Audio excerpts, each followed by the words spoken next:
So hello students, welcome to CA simplified by Yash. So எல்லோரும் எப்படி இருக்கீங்க? So hope your all doing good. So நம்ம last class வந்து chapter 3 முடிச்சிட்டோம். So chapter 4லேருந்து நம்ம வந்து குட்வில் அண்ட் பார்ட்னர்ஷிப் அக்கௌண்ட்ஸ் அப்படிங்கிறத பார்க்க போகிறோம். Okay, so unit 4 goodwill and partnership accounts. Okay, so first வந்து நம்ம குட்வில் அப்படின்னா என்னென்னு பார்க்கலாம். So what is goodwill?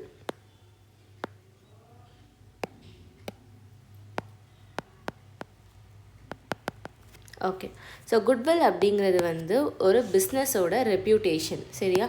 ரெப்யூட்டேஷன்னா அந்த பிஸ்னஸுக்குன்னு இருக்கிற அந்த தனி பெருமை சிறப்புகள் அப்படின்னு சொல்கிறாங்கல்ல, அந்த கடைன்னு சொன்னாலே எல்லோரும் போய் வாங்குவாங்க. அந்த மாதிரி இருக்கிற கடைகள் எதுக்காக? அவங்களோட குவாலிட்டி இல்லை ஃபீச்சர்ஸ், அவங்களோட ப்ராடக்ட்ஸ் எல்லாமே வந்து யூனிக்காக இருக்குது அப்படின்னா இந்த மாதிரி ஃபீச்சர்ஸ் எல்லாம் தான் வந்து ஒரு பிஸ்னஸை மேன்மேலும் வளர வைக்கும். சரியா? ஸோ அந்த மாதிரி அப்படிங்கிறப்போ இந்த மாதிரி குவாலிட்டிஸ், இந்த மாதிரி ஒரு இதனால அந்த பிஸ்னஸ்க்குன்னு ஒரு பெரிய ஒரு நல்ல பேர் இருக்கும். அந்த நல்ல பேர் அப்படிங்கிறது, அந்த ஏர்னிங்ஸ் அப்படிங்கிறது தான் வந்து குட்வில். ஓகேவா? அந்த குட் நேம் அப்படிங்கிறது, ட்ரஸ்ட்டு, இந்த கஸ்டமர்ஸோட ட்ரஸ்ட்டு, இது எல்லாமே வந்து குட்வில் தான். சரியா? இப்போது பெரிய பெரிய கடைகள் டாட்டாவோடதுனா டாட்டானாலே குவாலிட்டின்னு தான் சொல்லுவாங்க. டாட்டாவோட ப்ரைஸ் கோல்டுலலாம் டாட்டாவில் லைக் கோல்டு வாங்கலாம் போனோம் அப்படின்னா கேரட் லேன் அதெல்லாம் இருக்குது. கேரட் லேன் அப்படிங்கிறது டாட்டாவோடது. ஓகேவா? ஸோ அது வந்து கோல்டு அங்கே வாங்க போகிறோம் இல்லை, தனிஷ்க்கு எடுத்துக்கோங்க. அது அங்கெல்லாம் வந்து நார்மலை விட அங்கே இன்னும் குவாலிட்டி அதிகமாக இருக்கிறதுனால அங்கே இன்னும் வந்து காசு அதிகமாக இருக்கும். அந்த மாதிரி இருக்கும். ஸோ டாட்டா ப்ராடக்ட்ஸ் எதுனாலும் வந்து குவாலிட்டியில் பெஸ்ட் அப்படிங்கிற மாதிரி இருக்கும். அதே மாதிரி மொபைல் ஃபோனில் சாம்சங் இதெல்லாம் வந்து லைக் ஓவர் தி இயர்ஸ் கிட்டத்தட்ட பல வருஷமாக வந்து இவங்க பிஸ்னஸில் இருக்காங்க. எல்லா வருஷமும் வந்து ஃபுல் க்ரோத்தில் தான் இருந்திருக்கு. க்ரோத்தில் இருந்து மக்களோட நம்பிக்கையை பெற்ற சில பிராண்ட்ஸ். ஓகேவா? ஸோ இந்த கம்பெனிக்குனே, இந்த கம்பெனியோட ப்ராடக்ட்ஸுக்குனே வந்து தனி ஒரு கஸ்டமர் பேஸே இருப்பாங்க. ஸோ அந்த ஒரு நல்ல பெயர், அந்த நல்ல ஒரு சிறப்புகள் அந்த கம்பெனிக்குன்னு இருக்கிற ஒரு இதுதான் வந்து குட்வில். இந்த குட்வில் வந்து எப்படி வருது? நம்ம வந்து பிஸ்னஸ் ஸ்டார்ட் பண்ணதுலேருந்து உடனேலாம் வந்துடாது. இதெல்லாம் நம்ம கரெக்டாக கஸ்டமர்ஸை கரெக்டாக ட்ரீட் பண்ணுறதுலேருந்து நல்லா குவாலிட்டியான ப்ராடக்ட்ஸை கொடுக்குறது, பெட்டர் ப்ரைஸஸில் கொடுக்குறது, ஸோ இந்த மாதிரி எல்லா ஆஸ்பெக்டும் வச்சு தான் வந்து ஓவர் த இயர்ஸ் வந்து குட்வில் வந்து க்ரியேட் ஆகும். ஓகேவா? ஸோ இந்த குட்வில்னாலேயே வந்து நமக்கு நிறைய சேல்ஸ், நம்ம நிறைய ரெவென்யூ வரும், நிறைய அட்வர்டைஸ்மெண்ட் கிடைக்கும். ஓகே, ஸோ அதான் வந்து குட்வில். அதாவது இந்த இந்த இந்த சிறப்பு அம்சங்கள்லாம் இல்லைன்னா இதில் இருக்கிற வேறு கம்பெனிஸ், இதை ஒரே பிஸ்னஸ் லைனில் இருக்கிற வேறு கம்பெனிஸ்லாம் வந்து நார்மலாக ஒரு ப்ராஃபிட் ஏர்ன் பண்ணுறாங்க. ஒரு நார்மலாக வந்து 20% ஒரு கம்பெனி வந்து ஏர்ன் பண்ணுதுன்னா, இந்த மாதிரி குட்வில் இருக்கிறவங்க வந்து 30 to 40%, ஈவன் 50% கூட ப்ராஃபிட்ஸ் வந்து ஏர்ன் பண்ணலாம். ஓகே, ஸோ இந்த குட்வில் இருக்கிறனால அதிகமாக வருது பார்த்தீங்களா? ஸோ இதுக்கு பேர் தான் வந்து என்ன சொல்கிறது, அந்த நம்பிக்கை அப்படிங்கிறது. ஓகே ஓகே, ஸோ இது என்னென்னு பார்க்கலாம். இன்ட்ரடக்ஷன் பாருங்கள்.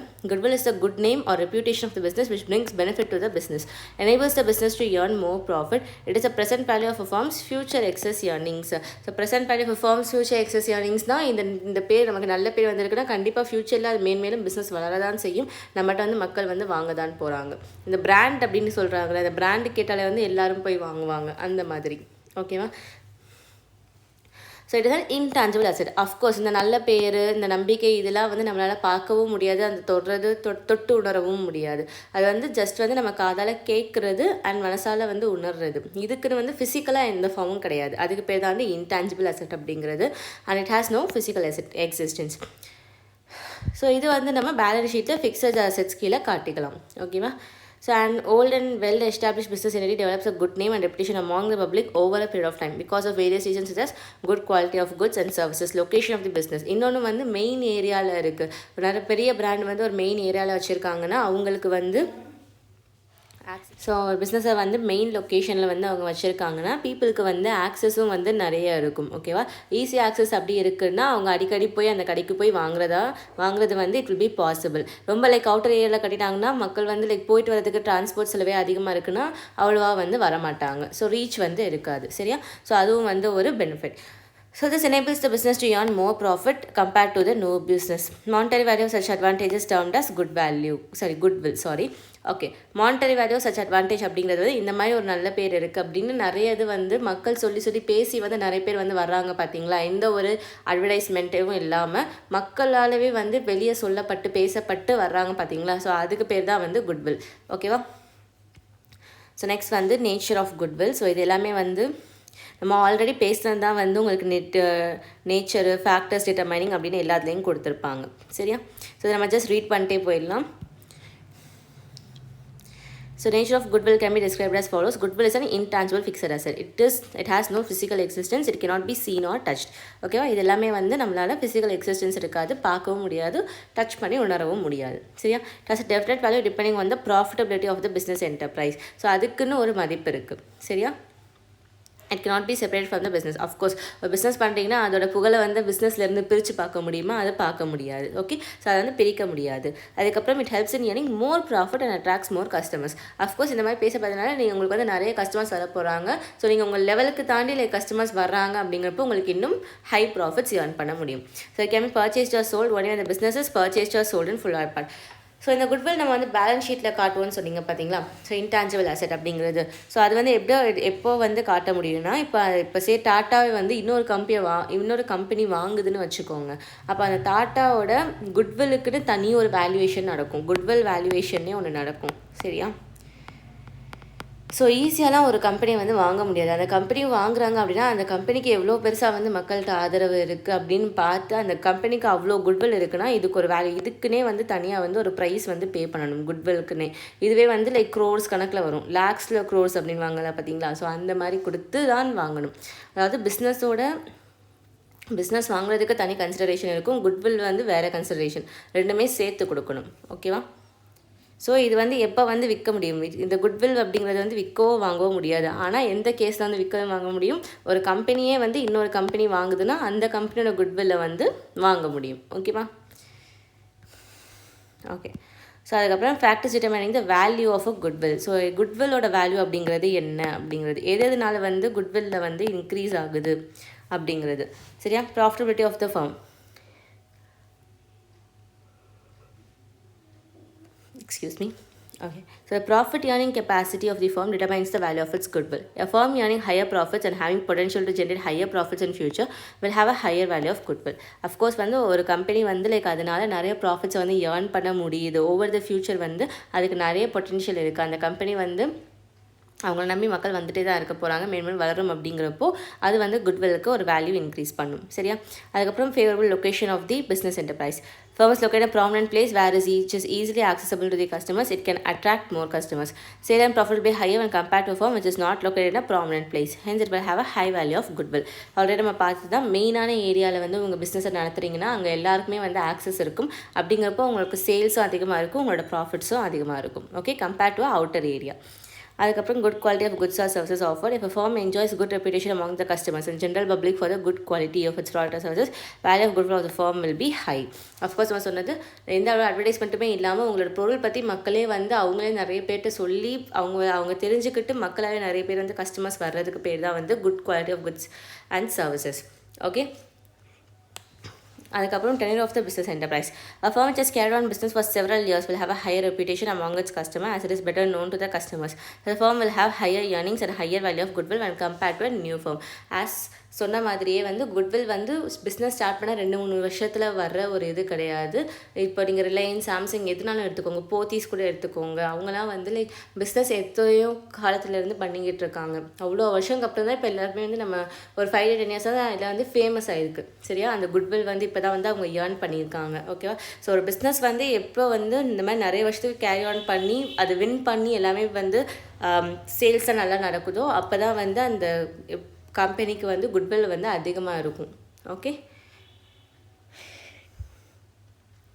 Efficiency of management. So a firm having efficient management will earn more profits and the value of its goodwill will be higher compared to a firm with less efficient managerial personnel. Of course management வந்து ப்ராப்பராக இருக்கணும். உள்ளே வந்து நீங்கள் உங்கள் product எல்லாமே நல்லா இருக்குது, ஆனால் உங்களுக்கு வந்து மேனேஜ்மெண்ட் வந்து சரியில்லை. இப்போ வர கஸ்டமர்ஸ்டே உங்களோட ஸ்டாஃப்ஸ் யாராச்சும் ரூடாக பிஹேவ் பண்ணுறாங்கன்னா அது ஒரு விஷயமே போதும், உங்களோட ரெப்யூட்டேஷன் எல்லாமே ஸ்பாயில் ஆயிடும். ஓகேவா. ஸோ வந்து ப்ராப்பராக வந்து மேனேஜ்மெண்ட் வந்து பக்காவாக இருக்கணும். அப்படி இருந்தால் தான் வந்து உங்களோட குட்வில் இன்க்ரீஸ் ஆகும். அதுக்கப்புறம் டிகிரி ஆஃப் காம்படிஷன். இந்த case of business enterprise having no competition and negligible competition the value of goodwill will be high. என்னடா சொல்கிறாங்க, காம்படிஷனே இல்லை அப்படின்னா value of goodwill will be high அப்படின்னு சொல்கிறாங்கன்னா, அந்த கம்பெனியோட யாராலையும் காம்பீட்டே பண்ண முடியாது, சரியா, போட்டி போட முடியாது. அந்தளவுக்கு வந்து அந்த கம்பெனியோட குட்வில் அவ்வளோ ஹையாக இருக்கணும், ஓகேவா. ஸோ அந்தளவுக்கு யாருமே போட்டி போட முடியாத அளவுக்கு அந்த கம்பெனி வந்து தனித்துவமாக இருக்குது. அப்படிங்கிறப்போ அந்த குட்வில் யோசிச்சு பாருங்கள் எவ்வளோ ஹையாக இருக்கணும். So the degree of competition adds another criteria to the goodwill. Okay. Other factors வந்து which have to such as popularity of the proprietor, impressive advertisements and publicity, good relation with the customers. Popularity of ப்ரொப்ரைட்டர்னா சரி, அந்த பிஸ்னஸோட ஓனரே வந்து like இப்போ நிறைய பேர் வந்து like நடிக்கிறாங்க பார்த்தீங்களா. ஸோ அட்வர்டைஸ்மெண்ட்ஸில் வந்து இது பண்ணுறாங்க அப்படியும் சொல்லலாம். அவர் வந்து லைக் ஒரு பிரபலமான ஒருத்தர் வந்து ஒரு பிஸ்னஸ் ரன் பண்ணுறாரு, மக்களுக்கு எல்லாருக்குமே வந்து அவர் ஃபேஸ் தெரியும். ஸோ அவருக்காகவே ஒரு ஒரு ஃபேன் பேஸ் இருக்குது அப்படின்னா அந்த மாதிரினாலையும் வந்து குட்வில் வந்து இன்க்ரீஸ் ஆகலாம், சரியா. ஸோ இத்தனை ஃபேக்டர்ஸ் வந்து குட்வில்லுக்கு கான்ட்ரிபியூட் பண்ணுது. ஸோ ஒரு பிஸ்னஸ்க்கு இந்த எல்லா ஃபேக்டர்ஸும் இருக்குன்னா அவங்களோட குட்வில் வந்து அதிகமாக இருக்கும், சரியா. ஸோ இந்த குட்வில்லுக்குனே ஒரு ப்ரைஸ் நம்ம வந்து பே பண்ணுற மாதிரி இருக்கும். ஓகே. ஸோ இந்த குட்வில் வந்து இப்போ நம்ம வந்து எப்போ வந்து வேல்யூவேஷன் பண்ணணும் அப்படிங்கிறத பார்க்க போகிறோம். Need for valuation of goodwill. So in case of partnership firms where there's a change in the mutual rights of partners, the need for valuation of goodwill arises. Following are the circumstances that require valuation of goodwill of partnership firms in order to protect the rights of the partners. When there's a change in the profit sharing ratio. So எப்போ வந்து நம்ம குட்வில்லை வந்து revaluation பண்ணணும் அப்படிங்கிறத கேட்டிருக்காங்க. So ஒரு partnership ஃபார்மில் வந்து பார்ட்னர்ஸோட ரைட்ஸ் மாறுறப்போ, சே ஃபார் எக்ஸாம்பிள் இப்போ இந்த first circumstances profit sharing ratio மாற்றுறாங்க. ஆல்ரெடி வந்து 4 பார்ட்னர் இருக்காங்க, அவங்களுக்கு ஆல்ரெடி 5:3:2:1 அப்படின்னு ஒரு ரேஷியோ இருக்குன்னா இப்போ அதை வந்து சப்போஸ் ஈக்குவலாக பிரிக்கணும் அப்படின்னு மாற்றுறாங்க அப்படின்னா அப்போ அந்த மாதிரி டைமில் வந்து ஒரு தடவை குட்வில் வந்து எவ்வளோ இருக்குது அப்படிங்கிறத வேல்யூவேஷன் பண்ணணும். அதுக்கப்புறம் when a new partner is admitted into a firm, when an existing partner retires from the firm or a partner dies, and when a partnership firm is dissolved. So இதெல்லாம் வந்து major changes. ஒரு partnership ஃபார்மில் ஒரு புது partner உள்ளே வர்றதும் இல்லை existing partner வெளியே போகிறாரு ஆர் இருக்கிற ஒரு பார்ட்னர் இறந்துடுறாரு அப்படிங்கிறப்போ ஸோ அந்த மாதிரி சுச்சுவேஷன் அது. ஏன்னா அந்த பார்ட்னர்ஸை பொறுத்தும் குட்வில் இருக்கலாம் இல்லையா. இப்போது வர்ற பார்ட்னர் வந்து நல்லவராக இருந்தால் நமக்கு குட்வில் இன்க்ரீஸ் ஆகும். வர்ற பார்ட்னருக்கு வந்து அவ்வளோவா வந்து கொஞ்சம் சரியில்லை அப்படிங்கிறப்போ வந்து சம்டைம்ஸ் வந்து குட்வில் வந்து குறையலாம். ஒரு எக்ஸிஸ்டிங் பார்ட்னர் இப்போ இருந்த ஒருத்தர் வந்து ரொம்ப பிரபலமாக இருந்து அவரால் தான் வந்து பிஸ்னஸே க்ரோ ஆச்சு. இப்போ அப்படிங்கிற ஒருத்தர் வந்து வெளியே போகிறாரு அப்படின்னா அப்போ நம்ம குட்வில் குறையுமா என்ன அப்படிங்கிறத நம்ம வேல்யூவேஷன் பண்ணி பார்க்கணும், சரியா. ஸோ இந்த மாதிரி சுச்சுவேஷன்ஸில் தான் வந்து குட்வில் நம்ம வேல்யூ பண்ணுறோம். அதே மாதிரி அந்த partnership firm is dissolved. Partner டிசால்வ்டுனா அந்த ஃபார்மையை வந்து கலைக்கிறாங்க, பிஸ்னஸ் வந்து யாரும் பண்ண போகிறதில்ல, பிஸ்னஸை ஸ்டாப் பண்ண போகிறாங்க. ஸோ அந்த மாதிரி டைமில் over the period of years அவங்க வந்து பிஸ்னஸ் பண்ண பீரியட் ஃபுல்லாக அவங்க எவ்வளோ குட்வில் ஏர்ன் பண்ணியிருக்காங்கன்னா அதுக்கு ஒரு வேல்யூவேஷன் நடக்கும். ஸோ இந்த மாதிரி சுச்சுவேஷன்ஸில் தான் வந்து நம்ம குட்வில் வேல்யூ பண்ணுற மாதிரி இருக்கும். ஓகே. ஸோ இதான் வந்து நீட். அதுக்கப்புறம் கிளாசிஃபிகேஷன் ஆஃப் குட்வில். ஸோ குட்வில்லே வந்து 2ஆக பிரிக்கிறாங்க. ஒரு இது வந்து அக்வயர்டாக purchased goodwill,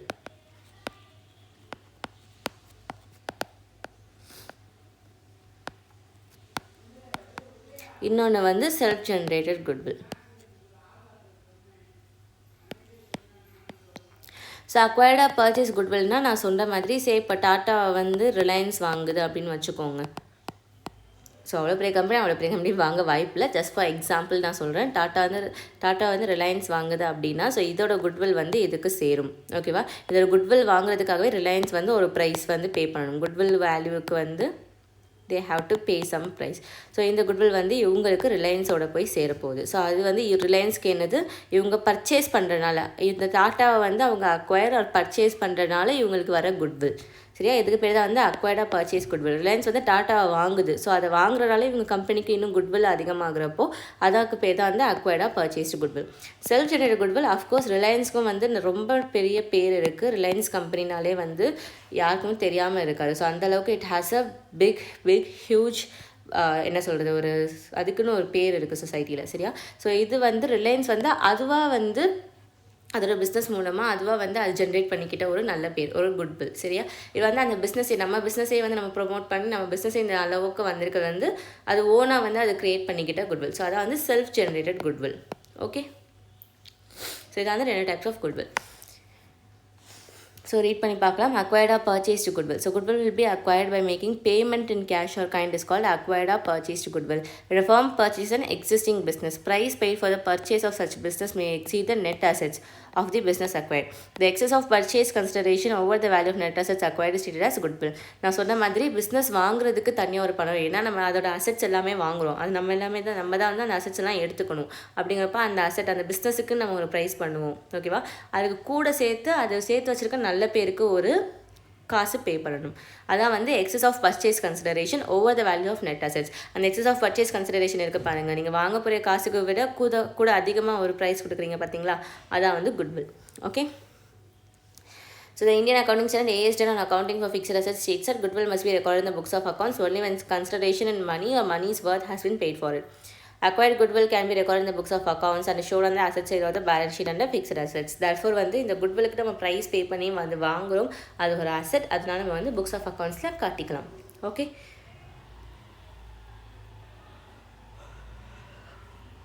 Okay, so excuse me. So next one is self-generated goodwill. It is the goodwill which is self-generated by a firm based on the features of the business such as favorable location, loyal customers, etc. Such self-generated goodwill cannot be recorded in the books of accounts. So இதை வந்து record பண்ண முடியாது, இது வந்து பிஸ்னஸோட ஒன்று சேர்ந்தது. So அதனால் வந்து இது பண்ண முடியாது. ஒன்ஸ் எப்போ வந்து ஒரு இது இன்னொரு தான் வந்து வாங்குதோ அப்போ தான் வந்து புக்ஸ் ஆஃப் அக்கௌண்ட்ஸை ரெக்கார்ட் பண்ண முடியும். ஓகேவா? ஸோ இதான் வந்து இன்றைக்கி கிளாஸை நம்ம ஃபுல்லாக தியரி இன்ட்ரடக்ஷன் மட்டும் முடிச்சிருக்கோம். Introduction, nature, factors and then NEET for valuation and ரெண்டு டைப் ஆஃப் குட்வில் இருக்குது அப்படிங்கிறத பார்த்துருக்கோம். ஸோ நெக்ஸ்ட் கிளாஸில் இருந்து இந்த சாப்டர் வந்து ஆக்சுவலி வந்து கொஞ்சம் குட்டி சாப்டர், ஈஸியான சாப்டர், ரொம்ப ரொம்ப ஈஸியான சாப்டர். மொத்தமே வந்து இல்லஸ்ட்ரேஷனே ஒரு 11 இல்லஸ்ட்ரேஷன் தான் இருக்குது, எக்ஸசைஸும் ஒரு 11 எக்ஸசைஸ் தான் இருக்குது. ஸோ ஃபாஸ்ட்டாக முடிஞ்சிடும், எல்லாமே ஈஸியாக தான் இருக்கும், ரொம்பலாம் கஷ்டமாக இருக்காது. ஓகே, ஜஸ்ட் குட்டி குட்டி குட்டி ப்ராப்ளம்ஸ் தான் இருக்கும். ஸோ இப்போ வந்து நெக்ஸ்ட் சாப்டர் வந்து நம்ம இங்கே வந்து methods of valuation of goodwill கொடுத்துருக்காங்க. இங்கேருந்து ஒரு 4-5 மெத்தட் இருக்குது, ஒரு மெத்தட் கீழேயும் ஒரு 2 to 3 ப்ராப்ளம்ஸ் அந்த மாதிரி இருக்குது. ஓகே, நம்ம நெக்ஸ்ட் கிளாஸ்லேருந்து ஒரு மெத்தடாக பார்க்க ஆரம்பிச்சிடலாம். ஸோ இந்த இதில் உங்களுக்கு ஏதாச்சும் டவுட் இருக்குது அப்படின்னா நீங்கள் கீழே கமெண்ட் செக்ஷனில் கேளுங்க, கிளாரிஃபை பண்ணுறேன். ஓகே. ஸோ இந்த வீடியோஸ் உங்களுக்கு ஹெல்ப்ஃபுல்லாக இருக்குது அப்படின்னா நீங்கள் 12th படிக்கிறவங்க ஃப்ரெண்ட்ஸ் கூட ஷேர் பண்ணிக்கோங்க, சஜஸ்ட் பண்ணுங்கள் அண்ட் சேனலுக்கு சப்ஸ்கிரைப் பண்ணிக்கோங்க. தேங்க்யூ.